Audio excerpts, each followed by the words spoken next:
Rob and Slim Show. Hey guys, it's Rocky Laporte. What's going on, Rocky? How you doing, Rocky? I'm doing good, guys. How about yourself? We're doing awesome. Doing good, man. You're a comedian. Are you originally from Brooklyn?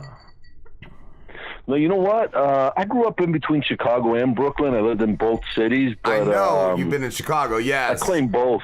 Cool. It's good to have both. I like that. You know? Yes, it is. It's very good. So you were like in Brookago. Yeah, exactly. I like You that. guys are Jersey guys, right? Are you guys Jersey? Yeah, dirty Jersey, man. Jersey Shore.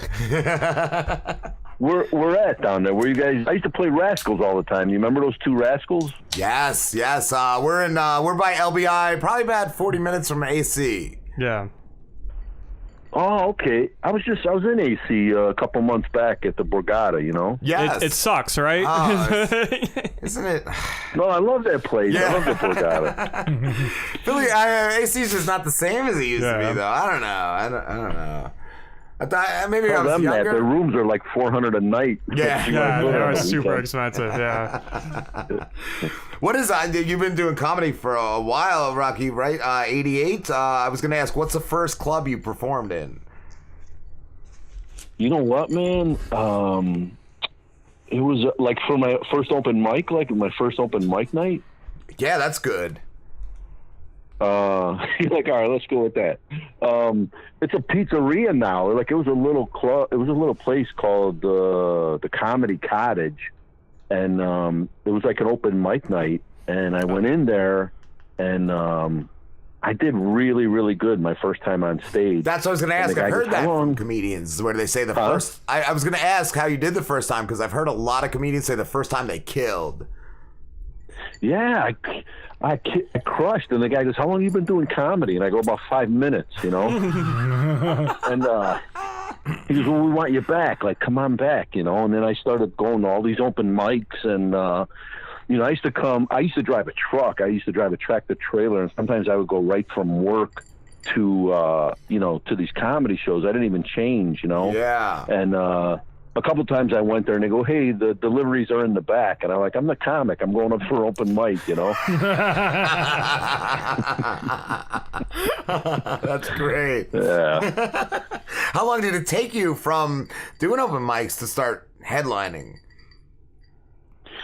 You know what? I started in February '88, and I was driving a truck at the time. And you know, I don't know if I told you guys this the last time we talked, but I was in a couple bad neighborhoods. I got held up, and I got shot. You know, I got shot in a robbery. You know. Wow. No, I don't remember you mentioning that.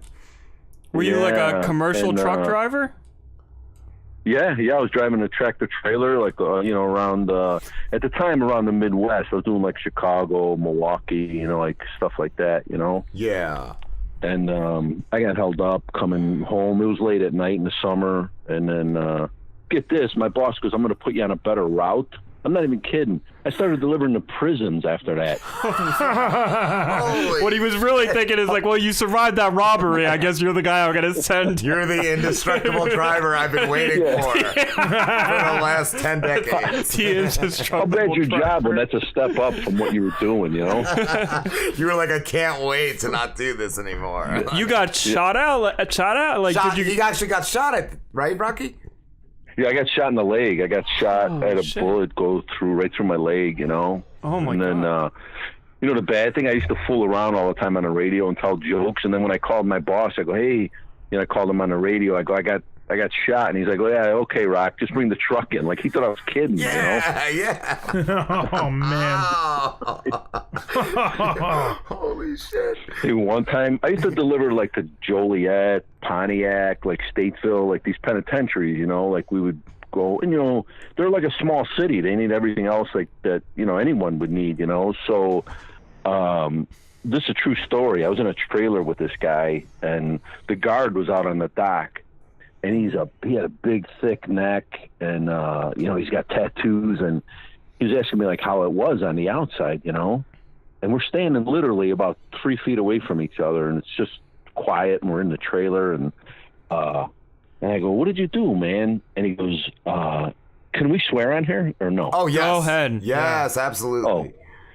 Well, this is what he said. He goes, He goes, my old lady was fucking around on me. He goes, so I chopped her head off.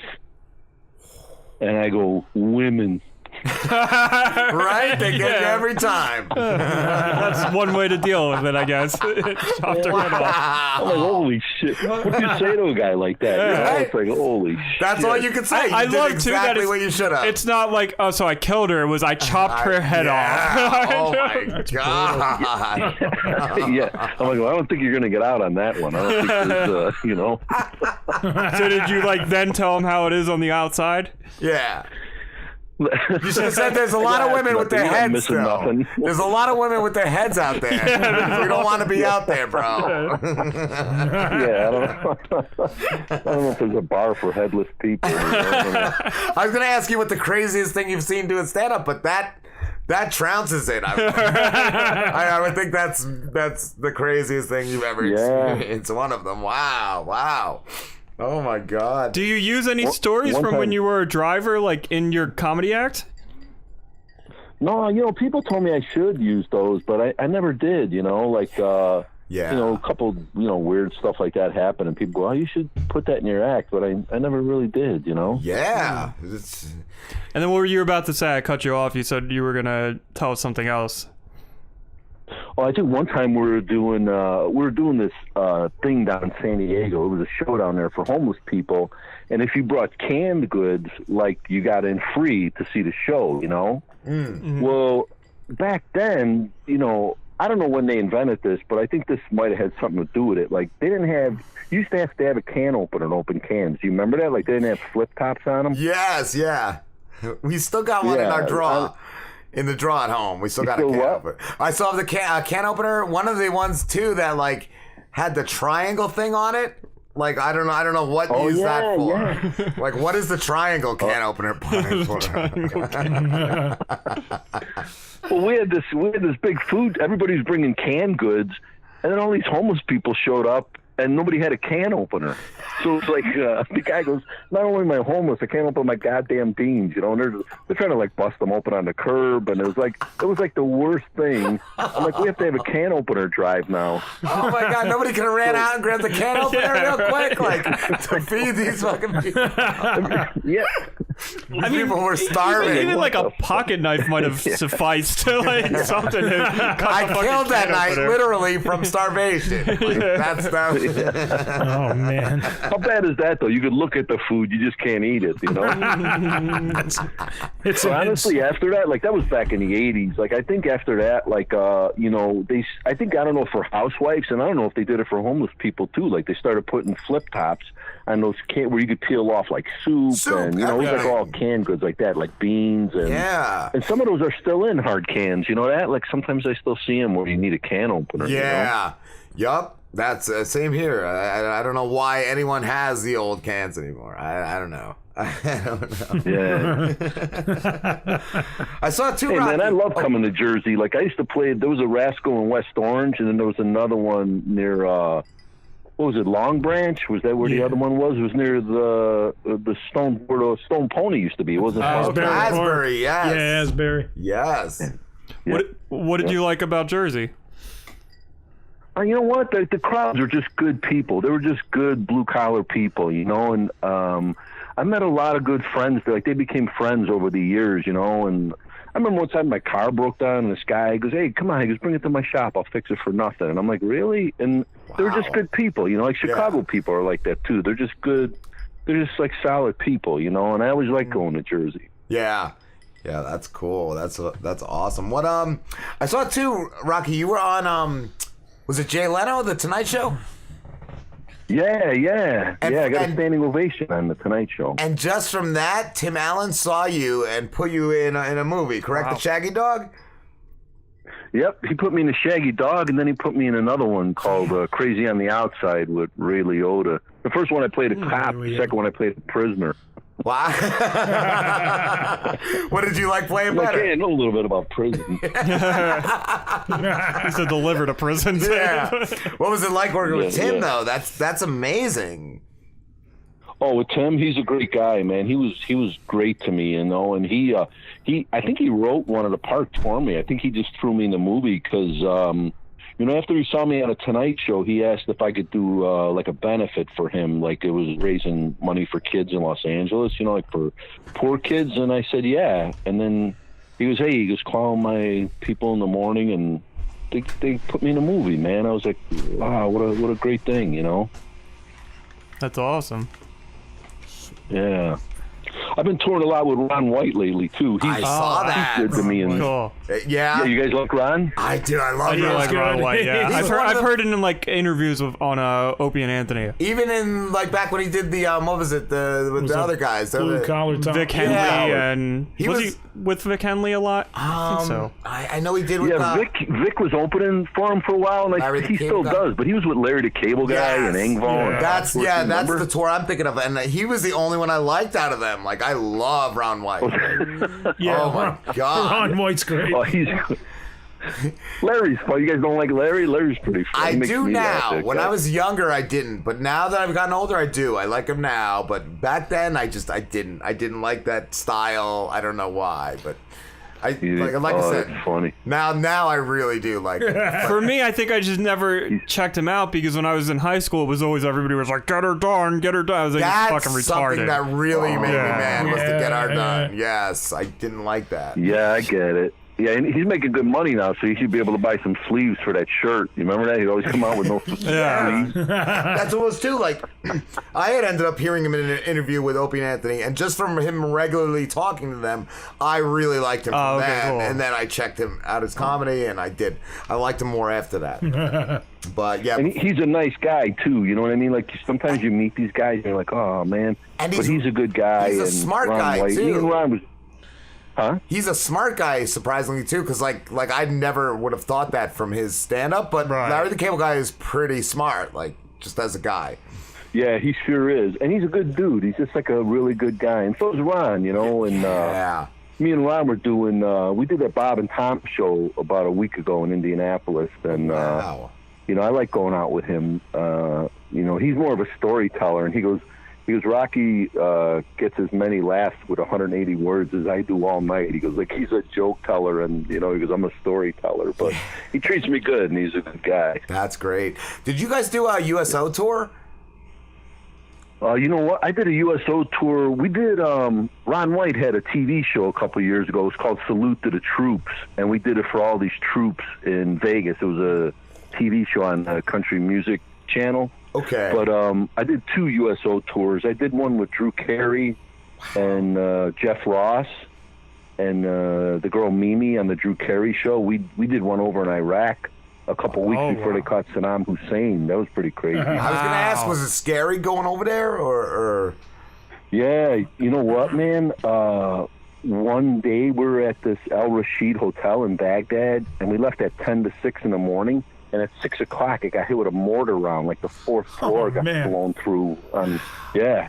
Wow. And the shows you were doing there, they were just for the troops?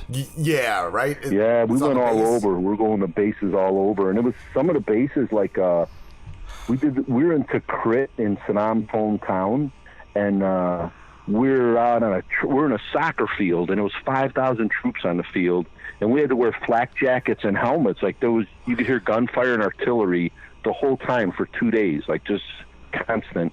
Wow. And there was 5,000 troops out in the field, and I go, you think it's bad here? I go, I was just in Detroit for 2 weeks. That's funny. I was gonna ask, does it throw you off in Yeah. your regular comedy, like having that whole thing in your, like having being in that scenario? Does it mess with you at all? You know what? It makes you great. Like, we got it good here, man. Like, when you go to a country like that and you see people, like, digging in the earth for water, like, and then, you know, we're bitching about stuff like traffic. I could see why people hate us, you know? My internet went out. That's my problem today. Like, I reset the router 8 times. Like, what the fuck? Yeah, people go, I broke a nail. And it's like, are you kidding me? This guy's, he's chasing a chicken around his yard for dinner for his family, you know? I fucking spilt my Wawa coffee. Yeah, right? I spilled my coffee. God damn it. My day is ruined. That's crazy. Like it's very humbling, actually.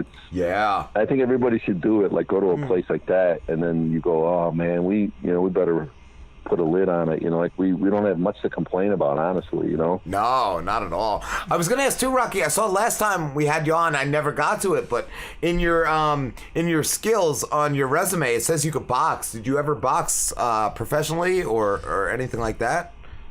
Well, yeah, you know what? When I was a kid, we started off with the Chicago Park District fights, and then CYO, and then you would fight, all these different parks, and then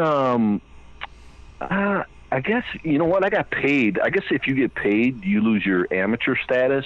But they were like semi-pro fight. Like, they were like 4 and 6 round fights. And, these places would put them on like these, like a country club, So I guess once you get paid, you lose your amateur status. Like, you can't fight amateur no more. Oh, but wow. I didn't have a license to fight, so I don't know if we were doing it legally. But back then, like, they didn't care. It was just like 2 guys in the ring beating the crap out of each other, Yeah. Well, they drank daiquiris and ate panini sandwiches. Yeah, and smoked cigars. These fat guys are smoking cigars and drinking while you guys are beating the crap out of each other, Yeah. Giving the old 1-2. Yeah. I used to say I had 8 fights and I was 0 and 11. I go, they give me credit for fights I didn't even lose yet. How long did you do that for? Probably like I probably started when I was about 14 or 15 and into my 20s, and then I quit for a while, and then I went back to it, and then there was this one kid, I taught him how to box, at this gym, and then I quit for a couple years, and I came back, and I was maybe like about 27 or 28, and this kid that I taught to fight, he ended up being he was a good-sized heavyweight. And, man, he started, like, knocking me around the ring, and then that was the first time, like, the punches hurt. Like, when I was younger, like, they didn't bother me too much, and then I go, oh, this ain't for me, And, and we didn't know nothing about concussions like they do now. Like, like, I seen guys get punched stupid, and they didn't even know who they were, Like, you would just, especially the guys that fought a long time, and some of my old trainers, like, those guys were punchy, and now you see it, and it's bad to get like rocked like that all the time, Yeah, I think about them talking about like football players with their injuries, but yeah, boxers have had it forever. Like, yeah, and I think it leads to like suicide later on and like depression. Like, I think it leads to a lot of bad stuff, Yeah, it really, really messes with you. There's football players, even wrestlers. Chris Benoit from WWE years ago, when I think he murdered his whole family, right? I think so, yeah. Yeah. Oh, I think you're right. Yeah. Oh, yeah. Wow. So I got that to look forward to. It's interesting that Rob, that you brought that up too. That like they talk about football players, but like boxers are taking hits to the head all the time. That's like, what it is. Yeah, nobody talks about that. They talk about the football player who might take a smack on the head once a game. They get rough too, but yeah, that's not the only part of it. Like boxing, that's pretty much what you're aiming for. You're aiming for the guy's head. Yeah, that's the goal of the game, to rattle the guy's brains. Yeah, it's wow, yeah. I remember one time I met Ray Boom Boom Mancini, and I'm not knocking him. Like, I love him. I'm a huge fan of his, but man, he was just, he's like, he was just all over the place. He was, I like comedy, and he goes, I live in L.A. He goes, you like chicken? Do you like chicken? I'm like, holy cow, this guy's... Wow. Just couldn't hold on to a thought for 2 seconds. It sounds like my son. It sounds like my son when he was 2 years old. Like. Yeah. Oh my God.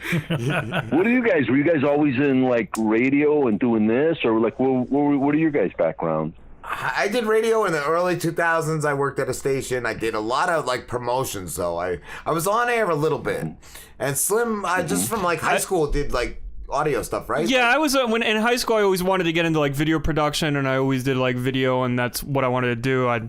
Animation, I think I threw around, and I really like my background is the Rob and Slim show. Like this, I've done radio with Rob for the past 5 years now. 4 or 5 years now. 4 or 5 years. And so once podcasts started like hitting, I was trying for years to get into it, and one day Slim just said he was trying to start one, and asked if I would do it, and I was like, yeah, and we've just been doing it ever since. Best decision I've ever made. Wow. Like I've grown so much like doing the show with Rob. It's just amazing. As I said, and Slambo, he was we call him our intern, but he was Slim's buddy. He used to just come on and he would just sit in with us, and he's been on about 4 or 5 years too. Like it's we've had a lot of fun. Man. That's been a lot good. of fun.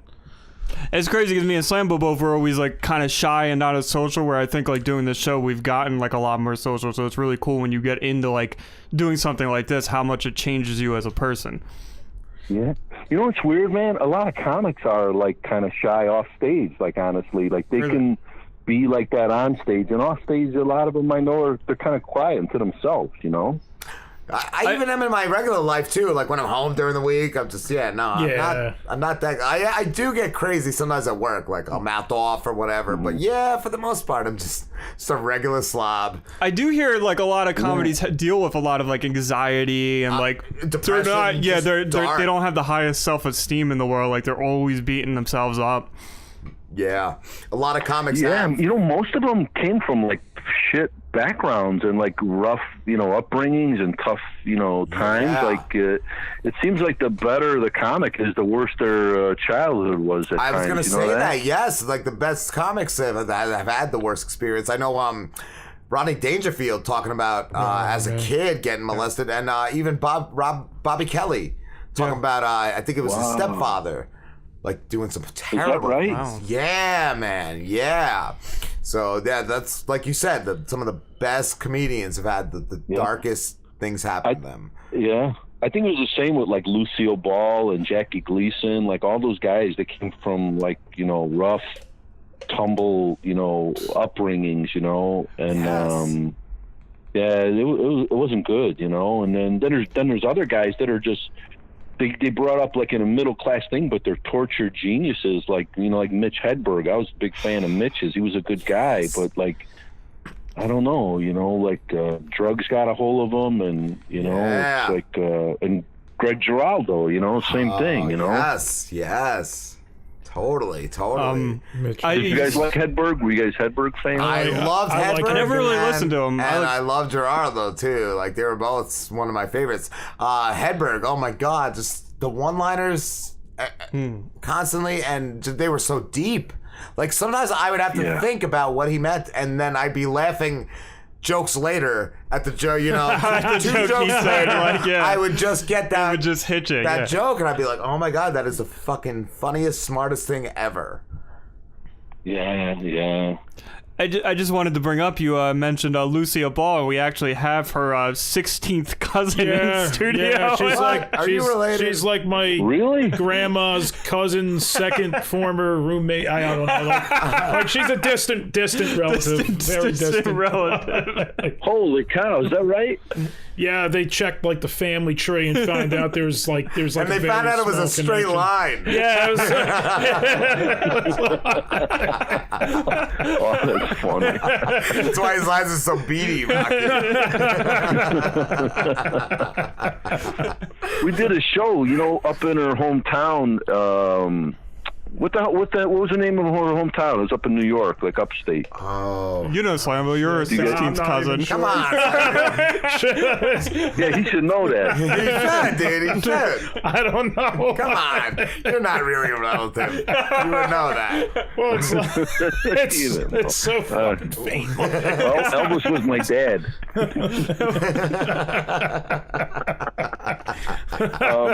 Anyway, in the town, I can't think of the town. We did a show there a couple years ago, and they have the Lucille Ball Theater. They have a whole like museum and everything, and they rebuilt like the Desilu, like the set of I Love Lucy, and They had that all in their hometown up there in New York. It's pretty cool. It's like, pretty cool to see, you know? That is awesome. That's really cool.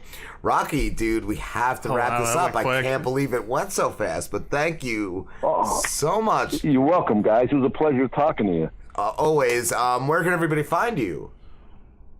At RockyLaporte.com, and then, you know, I'm on Facebook, Twitter, and Instagram. Yes. Yes, that's Laporte. Thank you so much, Rocky. You're welcome, guys. It was a pleasure, man. Let's do it again sometime. Absolutely. Yeah. Absolutely. I will definitely be hitting you up, my man. All right. Thanks, guys. Be good. Thank you. Take care, Rocky. You too, Rocky. All right. Bye. Bye.